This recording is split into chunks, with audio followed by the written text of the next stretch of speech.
नमस्कार दोस्तों, स्वागत है आपका आज के करंट अफेयर्स एमसीक्यू डिस्कशन में। तो चलिए स्टार्ट करते हैं आज का डिस्कशन। पहला प्रश्न है, the national medical registrar portal the national medical registrar portal launched by the union minister of health is a digital database for which of the following. केंद्रीय स्वास्थ्य मंत्री द्वारा लॉन्च किया गया राष्ट्रीय चिकित्सा रजिस्टर पोर्टल निम्नलिखित में से किसके लिए एक डिजिटल डेटाबेस है? ऑप्शन नंबर एक आता है registered nurses in India, Bharat में पंजीकृत नर्सें। दूसरा नंबर कहता है registered Ayurvedic practitioners in India, Bharat में पंजीकृत आयुर्वेदिक चिकित्सक। तीसरा ऑप्शन कहता है रजिस्टर्ड एलोपैथिक, जो कि एमबीबीएस किए होते हैं, डॉक्टर्स इन इंडिया, भारत में पंजीकृत एलोपैथिक डॉक्टर्स। चौथा ऑप्शन कहता है कि registered medical technicians in India, Bharat में पंजीकृत चिकित्सा तकनीशियन। तो इसका राइट आंसर हो जाएगा सी, यानी कि registered allopathic doctors in India, Bharat में जो एलोपैथिक डॉक्टर होते हैं वो आपको नेशनल चिकित्सा रजिस्टर पोर्टल के जो हैं वो डेटाबेस में शामिल होंगे। इसकी व्याख्या देखते हैं। राष्ट्रीय चिकित्सा रजिस्टर भारत में सभी पंजीकृत एलोपैथिक डॉक्टरों के लिए एक पोर्टल डेटाबेस है, डिजिटल पोर्टल डेटाबेस है। केंद्रीय स्वास्थ्य मंत्री द्वारा हाल ही में एनएमआर राष्ट्रीय चिकित्सा आयोग अधिनियम 2019 की धारा 31 के तहत इसको अनिवार्य किया गया है, यानी कि जो एनएमसी अधिनियम 2019 है, नेशनल चिकित्सा आयोग, उसकी धारा 31 में ये प्रावधान किया गया है कि जो डॉक्टर्स हैं उनके लिए राष्ट्रीय चिकित्सा रजिस्टर का निर्माण किया जाएगा, और उसी के तहत इस पोर्टल को बनाया गया है जिसमें एलोपैथिक डॉक्टरों का एक डेटाबेस तैयार किया जाएगा। इसका उद्देश्य लाइसेंस प्राप्त चिकित्सकों की एक इलेक्ट्रॉनिक रजिस्ट्री बनाए रखना है जिसमें उनके नाम, पता और योग्यताएं शामिल हों। इससे क्या फायदा होगा? इसका उद्देश्य ये है कि जो भी चिकित्सा पेशेवर हैं उनको पारदर्शी पहुंच सुनिश्चित करके और स्वास्थ्य सेवाओं में जनता का विश्वास बढ़ाकर भारत में डिजिटल स्वास्थ्य के सेवा पारिस्थितिक तंत्र को मजबूत करना। अब किसी भी डॉक्टर्स का रिकॉर्ड होगा तो सरकार को भी आइडेंटिफाई करने में आसानी होगी कि किस डॉक्टर को कहाँ लगाया जाए। तो सरकार के पास डाटाबेस रहेगा तो सरकार उनकी जो एक्सपर्टीज है उसका सदा ज़्यादा सकारात्मक उपयोग कर सकेंगे। अगला प्रश्न है, what is the primary purpose of Bharat Biotech's Hillchol? Bharat Biotech के हिलकोल वैक्सीन का प्राथमिक उद्देश्य क्या है?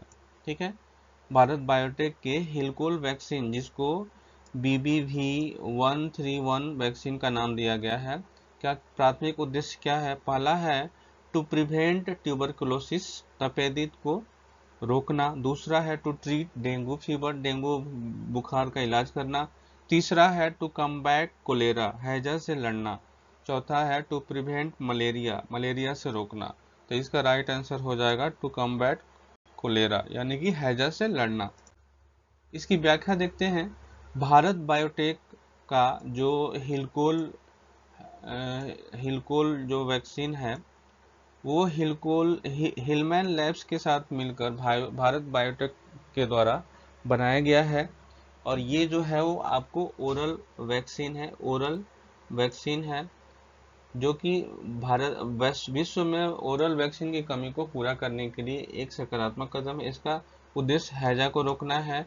जो बैक्टीरिया विब्रियो कोलेरा, यानी कि जो हैजा बीमारी है उसके फैलने का मुख्य कारण होता है विब्रियो कोलेरा बैक्टीरिया, जो एक गंभीर दस्त की बीमारी है। ओसीवी की वैश्विक मांग जो है वो 100 मिलियन खुराक से अधिक होने के कारण हिलकोल वैश्विक, यानी कि हिलकोल ये नाम है, उस वैक्सीन का नाम है हिलकोल, और ये हिलमैन लैब्स के सहयोग से भारत बायोटेक के द्वारा बनाया गया है। ठीक है, तो हिलकोल वैश्विक स्वास्थ्य प्रयासों में एक महत्वपूर्ण योगदान देगा, खासकर उन क्षेत्रों में जहां ज़्यादातर हैजा बीमारी जो है वो फैलती है, क्योंकि वहाँ गंदगी ज़्यादा होती है और फूड पॉइजनिंग ज़्यादा होती है। ठीक है, अगला प्रश्न है, what is the primary technology use in the development of the needle free intranasal कोविड-19 बूस्टर वैक्सीन बाय इंडियन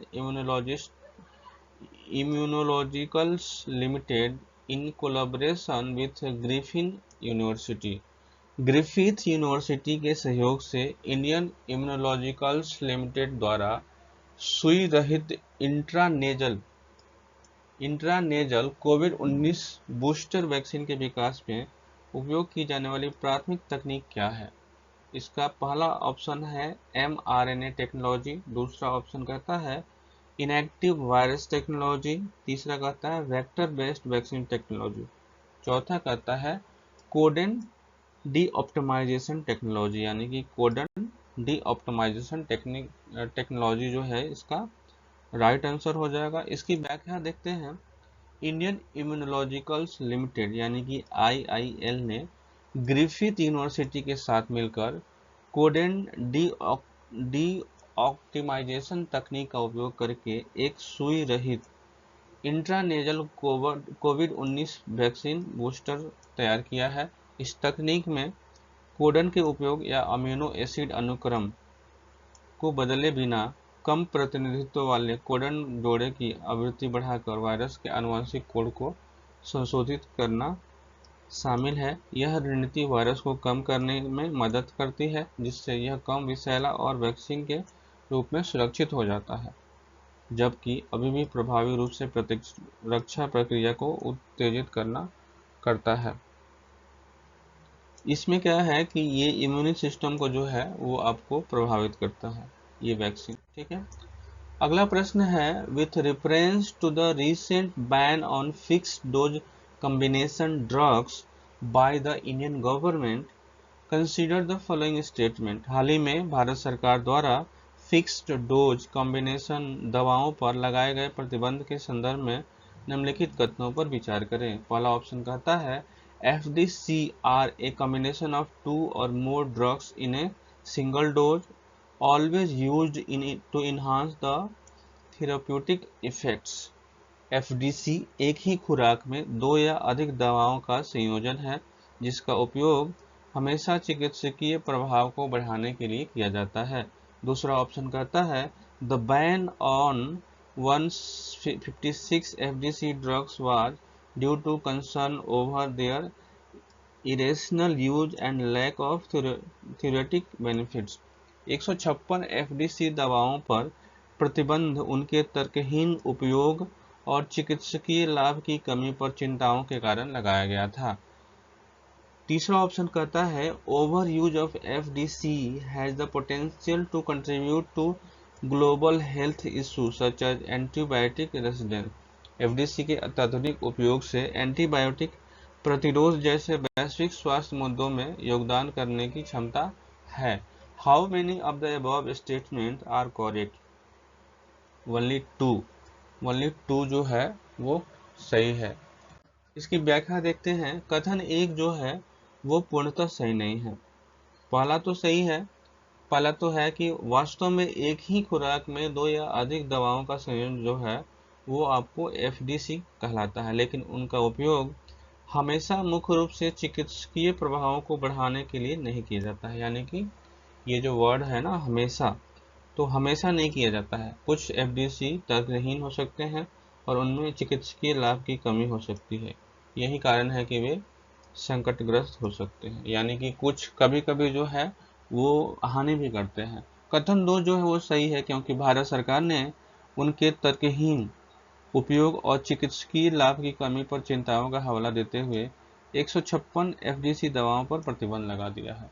कथन तीन भी सही है, क्योंकि FDC का अत्यधिक उपयोग विशेष रूप से वे जिनमें एंटीबायोटिक शामिल हैं, एंटीबायोटिक प्रतिरोध के बढ़ने वैश्विक मुद्दे में योगदान कर सकते हैं, जो सार्वजनिक स्वास्थ्य के लिए एक महत्वपूर्ण चुनौती है।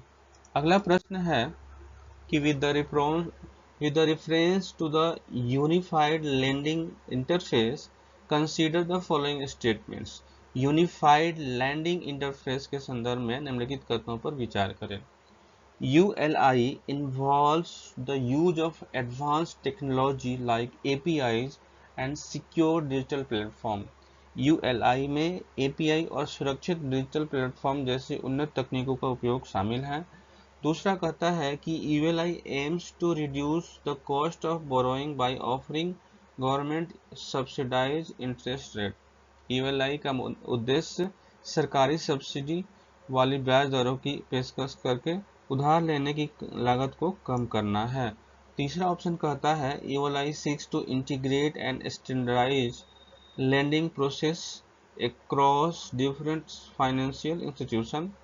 ULI विभिन्न वित्तीय संस्थानों में ऋण सुविधाओं को एकीकृत और मानकीकृत करना चाहता है। Which of the following statements are correct? 1 और 3 जो है वो आपका सही है। इसकी व्याख्या देखते हैं। हाल ही में RBI के द्वारा यूनिफाइड लैंडिंग इंटरफेस का जो प्रोग्राम है उसको पायलट प्रोजेक्ट के रूप में जो है शुरू किया गया है और ये जो है अभी लिमिटेड क्षेत्र में इसको लागू किया गया है।